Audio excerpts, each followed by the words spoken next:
Last week, The Hill's Steve Scully sat down with Dr. Paul Offit, director of the Vaccine Education Center and attending physician with the Division of Infectious Diseases at Children's Hospital of Philadelphia. Dr. Offit is also an author who has written many books about vaccines, infectious disease, and public health, including his latest, Tell Me When It's Over, an insider guide to deciphering COVID myths and navigating our post-pandemic world.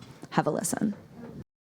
Dr. Offit, thank you so much for joining us. And let me begin with some basics, as the public health debate is very much front and center with the incoming Trump administration.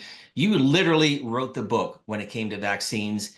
Give us a brief primer on the evolution of vaccines and, from your standpoint, their value in America and across the world. Sure. Well, you can start with the first vaccine, the smallpox vaccine, which was introduced into America in the early 1800s. This was a virus that probably killed 500 million people in the world's history. Because of that vaccine, we've eliminated it from the face of the earth. Because of vaccines, we live 30 years longer than we did 100 years ago.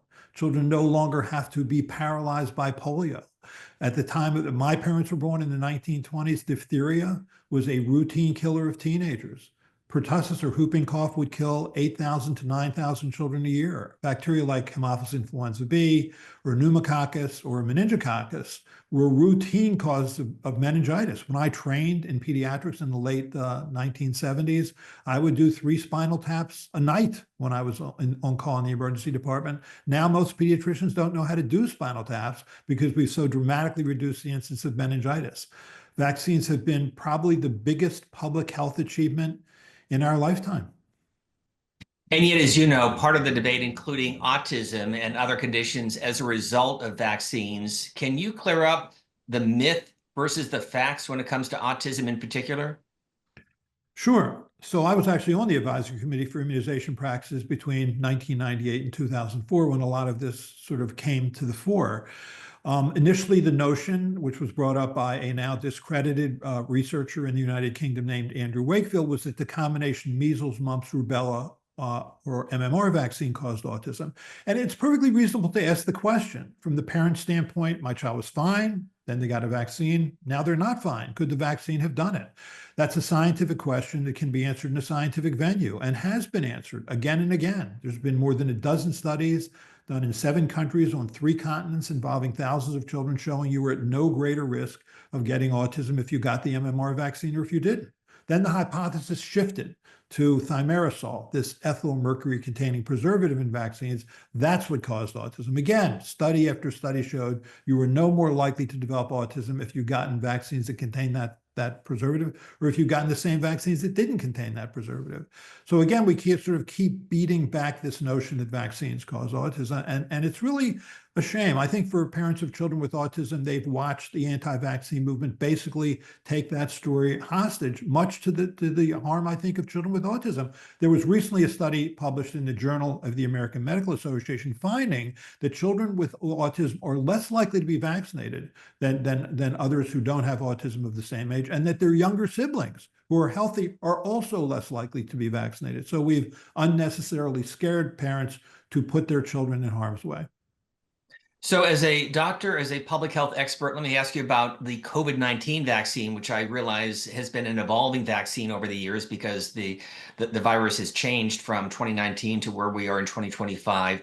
But what were the lessons of Operation Warp Speed, and what can we take away from that as a society? I think the lesson from the COVID vaccine was that the National Institutes of Health saved our life. People look at that vaccine, the first vaccines, and I'm on the FDA Vaccine Advisory Committee. We met in December of 2020 to discuss the first 2 vaccines, the Pfizer vaccine, the Moderna vaccine, both of which were messenger RNA or mRNA vaccines. We'd never used that strategy to make a vaccine before, and people saw that as new, maybe too new, and were worried about it. But if you look back, when the first coronavirus sort of raised its head in 2002, so-called SARS-1, NIH began working on mRNA vaccines in-house with people like Barney Graham and Kizzy Corbett. So we'd had really 20 years of experience with that kind of vaccine before SARS-CoV-2 hit. And if you look at NIH funding, NIH funded mRNA vaccine research starting in 1997. In fact, the 2 people it funded, Drew Weissman and Katie Corbett, won this year. I'm sorry, Drew Weissman and Katie Carico won this year's Nobel Prize in Medicine. So thank you, NIH.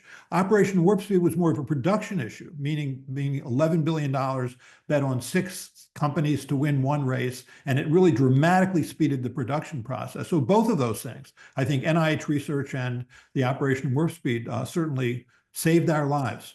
But here's part of the problem, as you know, we have access to more information now than ever before, and that's a good thing. We also have access to a lot of misinformation on social media, which is fueling part of the debate over vaccines. Your message is what? My message is that there are systems in place to make sure vaccines are safe and effective. I mean, when we met in December of 2020, we had done 2 large clinical trials. For Pfizer, a 40,000 person trial, for Moderna, a 30,000 person trial, to show that that vaccine was safe and effective. But that was in tens of thousands of people. You don't really know whether it has a rare side effect until the vaccine is given to millions and tens of millions and hundreds of millions of people. But very quickly we found out that the mRNA vaccines were a very rare cause of myocarditis, meaning inflammation of the heart muscle, and that the Johnson & Johnson vaccine, which was introduced in February of 2021, this adenovirus vector vaccine, was a very rare cause of dangerous clotting. It was rare, like 1 in 250,000 people, but it was real. So the point being, we give vaccines to healthy people. So they have to be held to a very high standard of safety, and there are post-marketing systems in place, surveillance systems in place to very quickly find that out.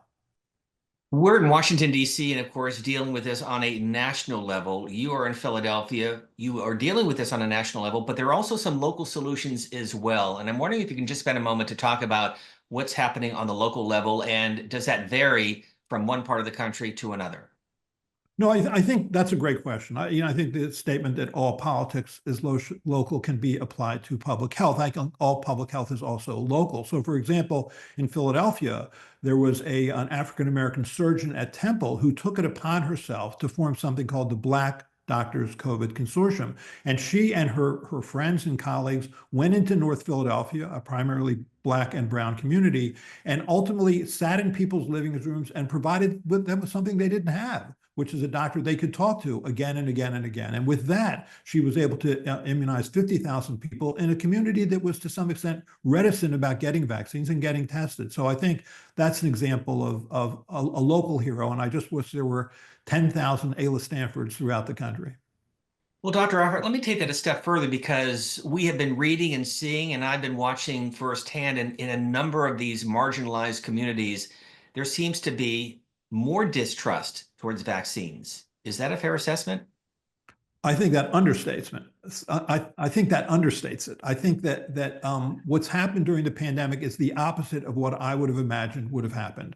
I would have thought that vaccines would have been seen as what they are, which is the hero that is estimated to have saved about 3 million lives. I think the opposite was true. I think we now have a much greater level of distrust in public health agencies like the FDA, the National Institutes of Health, and the CDC. And I think it's because of a couple of things that happened during the pandemic. I think, first of all, in 2020, we didn't have anything. We didn't have antivirals till October of 2020. We didn't have monoclonals till November. We didn't have vaccines till December. All we had was to try and limit human-to-human contact for a virus that could be spread asymptomatically and kill you, right? I mean, anybody you pass in the street could potentially be shedding a virus that could kill you. So what did we do?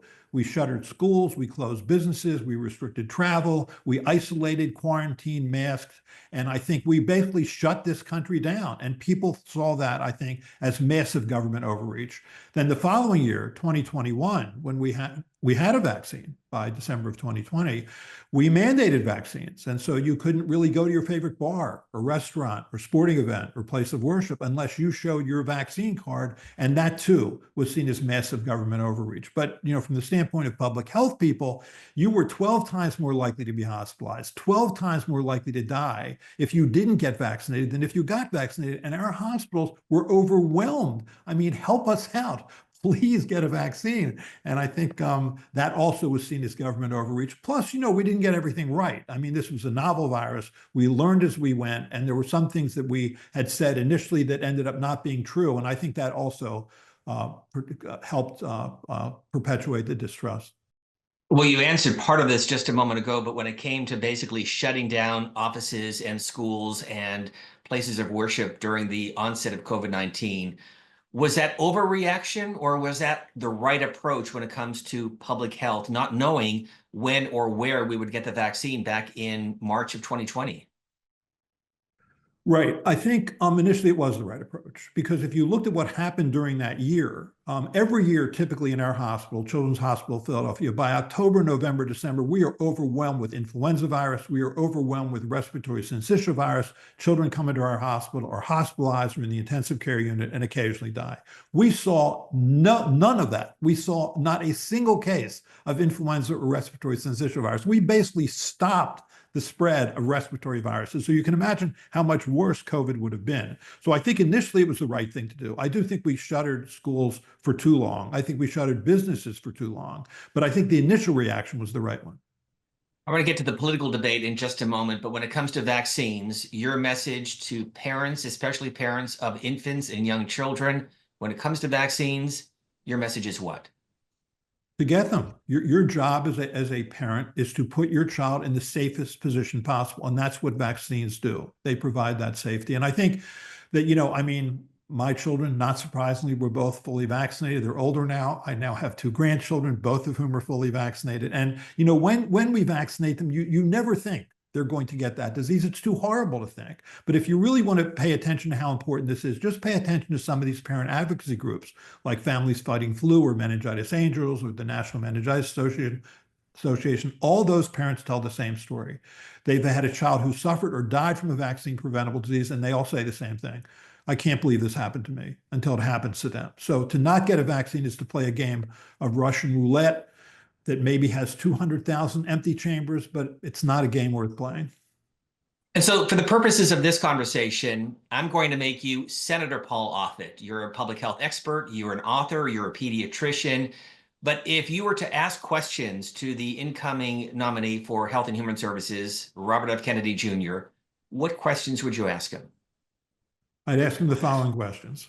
One, you have said on Lex Friedman's podcast in 2023, when asked the question, what vaccines do you think are a benefit? You have said that you think no vaccine is a benefit.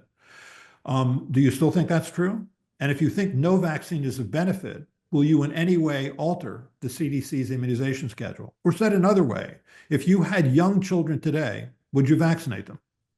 That would be one question. Another question I would ask is, you have written in your book, The Real Anthony Fauci, that you don't believe HIV is the cause of AIDS, that human immunodeficiency virus is the cause of AIDS. You have said that you think that AIDS was caused either by the antiretroviral drug AZT or by poppers, the so-called amyl nitrate that is a recreational sex drug. Do you still think that's true? Do you still think HIV is not the cause of AIDS? And if that's true, will you, as head of HHS, withdraw the use of antiretroviral drugs in people who have AIDS? And so as you hear the testimony, we've had the chance to sit down with RFK Jr. He has said in the past that he is not anti-vaccine. He is a vaccine skeptic. From your standpoint, is there a difference? He's not Robert F. Kennedy Jr. is not a vaccine skeptic. I'm a vaccine skeptic. I think everybody who sits around the table at the FDA Vaccine Advisory Committee is a vaccine skeptic. What Robert F. Kennedy Jr. is he's a vaccine cynic. He doesn't believe in data. So for example, if he says that vaccines cause autism, and then you show him study after study that shows that that vaccines don't cause autism, he doesn't believe that. If you show him clear evidence that HIV is the cause of AIDS, he still doesn't believe that. I mean, another question I would ask him is this. If you read his book, The Real Anthony Fauci, on pages 285 to 291, he says that he doesn't really embrace the germ theory, that he doesn't really embrace the notion that specific germs cause specific diseases and that those germs, like bacteria or viruses, are worthy of prevention or treatment. Does he still believe that's true? He also says that really to avoid infections, all you need to do is have a healthy immune system and avoid environmental toxins. So this is why he drinks unpasteurized milk, because he doesn't believe in the germ theory. It's all quite frightening. Well, let me conclude with our opening line of questioning regarding the public health debate, because a number of studies, including from Pew Research, indicating that Americans are losing trust with the CDC and the FDA and other public health agencies within the federal government. What are your concerns moving forward, and what's your recommendation on this debate moving forward?